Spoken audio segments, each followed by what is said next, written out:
Don't forget to subscribe for more and press the bell icon to never miss any video. बिस्मिल्लाहिर्रहमानिर्रहीम। अस्सलाम वालेकुम। कैसे हैं आप सब लोग? उम्मीद करती हूँ खैरियत से होंगे। आज तमाम मेरे मुसलमान बहन भाइयों को जो सुबह ईद मना रहे हैं, मेरी और मेरी फैमिली की तरफ से बहुत बहुत बकरा ईद मुबारक हो। और जिन्हें हज की सआदत नसीब हुई, अल्लाह उनके हज को कबूल करे, आमीन। और ईद के इस मौका पर बारबेक्यू रान बनाना सिखाऊंगी, जो कि रूटीन के ख़ास खानों से हटकर है और आप इसे अपने किसी ख़ास मेहमान के लिए बना सकते हैं।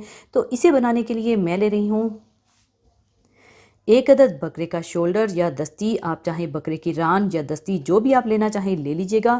और इसका वज़न 1.5 किलो है। और ख़्याल रखिएगा कि अगर आप बकरे की रान या दस्ती ज़्यादा वज़न वाली ले रहे हैं तो वो पकने में ज़्यादा टाइम लेगी। और इसके अलावा हाफ कप ऑयल, 13 से 14 जवे लहसुन के, और स्पेशल बारबेक्यू एंड ग्रिल मसाला जो कि बनाना मैं आपको सिखा चुकी हूँ वो ले लीजिएगा 1.5 टेबल स्पून भरकर। तो सबसे पहले आपने छुरी की नोक की मदद से डीप कट्स लगाने हैं ताकि मसाला अंदर तक चला जाए।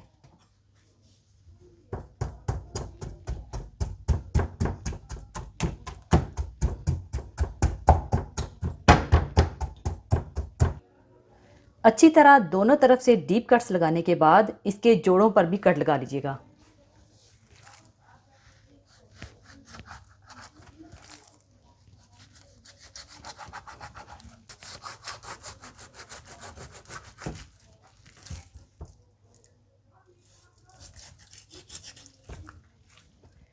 और अब आप स्पेशल बारबेक्यू मसाला और तेल मिलाकर रख लें।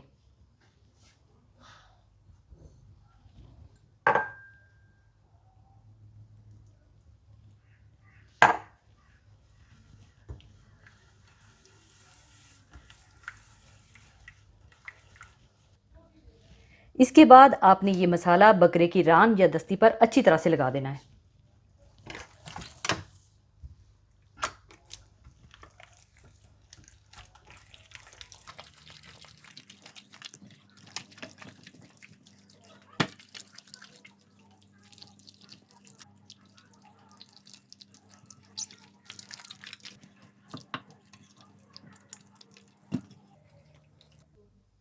अच्छी तरह मसाला लगाने के बाद इसके डीप कट्स में आप एक एक लहसुन का जवा डाल दीजिएगा।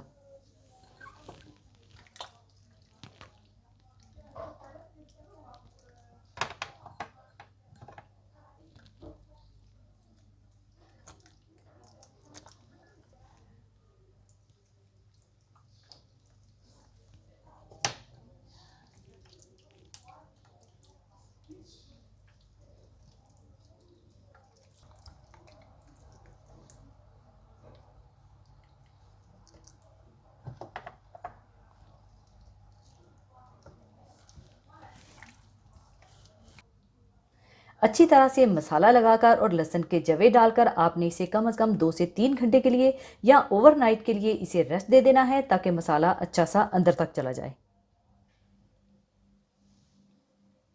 ओवरनाइट रेस्ट देने के बाद इसे एल्युमिनियम फॉइल से अच्छी तरह से कवर कर लीजिएगा।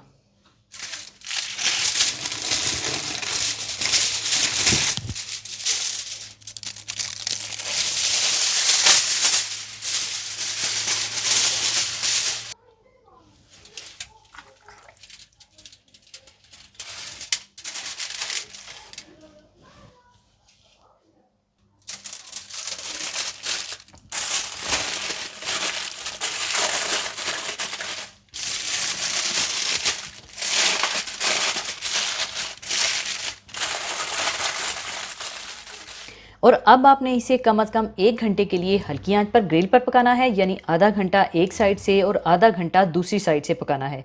और अगर आप चाहें तो इसे आप ओवन में भी बेक कर सकते हैं या पैन में बनाना चाहें पैन में भी बना सकते हैं, लेकिन मैं अब इसे ग्रिल पर बना रही हूँ।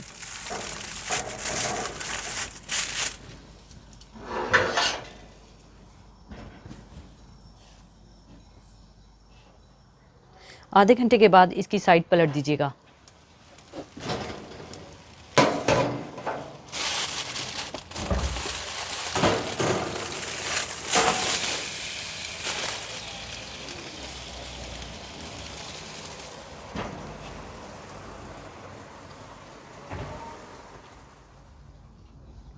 आधा घंटा दोनों तरफ से पकाने के बाद इसे एल्युमिनियम फॉइल से निकाल कर दोनों तरफ से ग्रिल कर लें।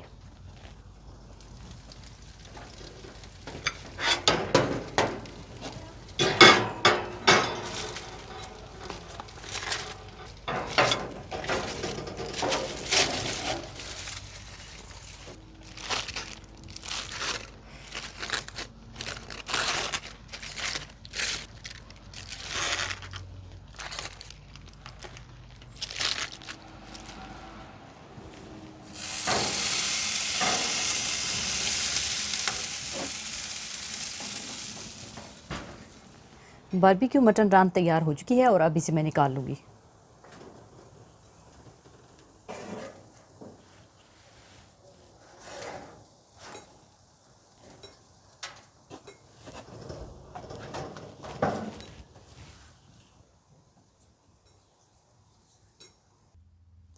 लीजिए, बहुत मज़ेदार बारबेक्यू रान तैयार है। ईद पर ज़रूर ट्राई कीजिएगा और मुझे अपनी दुआओं में याद रखिएगा। और जाने से पहले एक हदीस पाक शेयर करना चाहूँगी।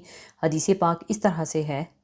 हज़रत अबू हुरैरा रज़ी अल्लाह ताला अन्हो से रवायत है कि मैंने रसूलुल्लाह सल्लल्लाहु अलैहि वसल्लम को फरमाते हुए सुना कि जिसने अल्लाह ताला की रज़ा के लिए हज किया और इस दौरान कोई फाहिश या बेहुदा बात नहीं की और ना अल्लाह की कोई नाफरमानी की, तो वो हज करके इस दिन की तरह गुनाहों से पाक लौटेगा जिस तरह उसकी माँ ने इसे गुनाहों से पाक जना था।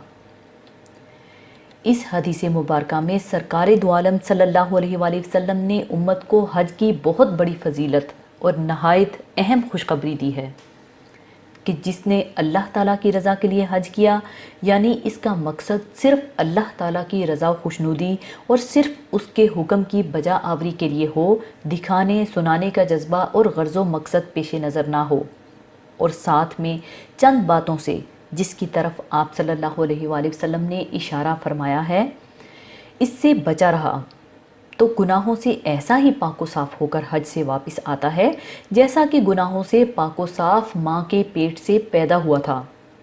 यूँ तो हर नेक अमल की ये खासियत है कि इसकी वजह से आदमी के गुनाह मुआफ़ हो जाते हैं और इससे गुनाहों के बुरे असरात दिलों से दूर होते हैं, इंसान का इखलाक दुरुस्त होता है और इसे पाकीज़गी और तहारत नफ्स की दौलत हासिल होती है। लेकिन हज में ये खासियत ख़ास तौर पर पाई जाती है। हज एक बड़ी इबादत है। इसे अगर इसके पूरे आदाब व शराइत के साथ अदा किया जाए तो यकीनन ये इबादत आदमी की ज़िंदगी बदलने और इसे नेकी और तकवा के सांचे में ढाल देने के लिए काफ़ी है। रफ्स के असल मानी है जमा करना। यहाँ मुराद फहश गोई और बेहुदगी और बीवी से ज़ुबान से जिनसी ख्वाहिश की आरज़ू करना है। दौरान हज चूँकि बीवी से हम बिस्तरी ममनू है, इसलिए इस मौजू पर बीवी से गुफ्तगू और दिल लगी की बातें करना भी नापसंदीदा है। और फस्क से मुराद अल्लाह ताला की नाफरमानी और लोगों से लड़ाई झगड़ा है। अय्याम हज में बिलखसूस इनसे भी इज्तनाब बहुत ज़रूरी है। इरशाद बारी ताला है, इसलिए जो शख्स इनमें हज लाजिम कर ले वो अपनी बीवी से मेल मलाप, गुनाह करने और लड़ाई झगड़े करने से बचता रहे। हज के मौका पर इस किस्म की हदायत की ज़रूरत इसलिए है कि बहुत बड़ा मजमा होता है, हर तरह के मर्द औरत जमा होते हैं। इस मौका पर नज़र की हिफाजत और ख़यालात को पाकीज़ा रखने की ज़्यादा ज़रूरत होती है। जैसा कि आप सल्लल्लाहु अलैहि वसल्लम ने एक नौजवान को हिज्जतुल विदा के मौका पर यौम अरफा के दिन इस चीज़ की तरफ ख़ास तवज्जो दिलाई। आप सल्लल्लाहु अलैहि वसल्लम ने फरमाया, ये वो दिन है कि जिसने इस दिन अपने कानों, अपनी नज़र और अपनी ज़ुबान को काबू में रख लिया, उसकी बख्शिश हो गई। रूए ज़मीन पर अहले इस्लाम का इतना अजीम इज्तिमा, जिसमें मुख्तलिफ़ मुल्कों, मुख्तलिफ़ रंगो नस्ल के मर्द, औरत, बूढ़े, जवान, कंवारे और शादीशुदा हर तरह के लोग जमा होते हों, सवाए मैदान अरफात के कहीं नहीं होता। इसलिए नज़रों के बहकने के ख़तरात भी यहाँ बहुत ज़्यादा हैं। फिर ज़मानो मकान, मौका और वक्त के लिहाज से भी दुनिया का कोई मजमा इससे बढ़कर पुरअज़मत और बाबरकत नहीं हो सकता। ऐसे मौका पर जहाँ नेकी का दर्जा बुलंद होता है, वहाँ बुरे काम की बुराई में भी बहुत ज़्यादा शिद्दत आ जाती है। इसलिए नहायत ज़रूरी है कि कानों को बुरी बात सुनने, आँखों को बेमौका देखने, ज़ुबान को गलत बात कहने और हाथ पैरों को किसी गलत हरकत में पड़ने से सख्ती से रोका जाए। फिर इतने बड़े इज्तिमा में अगर हर मोमिन अपने दूसरे भाई की ज़रूरत का ख्याल ना करे तो हज के मौका पर झगड़ा फसाद भी ज़रूर होता है। इसलिए ख़ास तौर पर इसकी तरफ तवज्जो दिलाई गई है। पाबंदियों के साथ किए गए हज की फजीलत ये है कि इंसान गुनाहों से बिल्कुल पाको साफ़ हो जाता है, लेकिन ये पाकीज़गी सिर्फ़ इन सगीरा गुनाहों से होती है जिनका ताल्लुक़ हकूक़ल्लाह से होता है। वरना हुकूक अल्लाह से मुतल्लिक बड़े बड़े गुनाह और इसी तरह हुकूकुल इबाद से मुतल्लिक कोताहियाँ खालिस तौबा और अदायगी हकूक़ के बग़ैर माफ़ नहीं होंगे।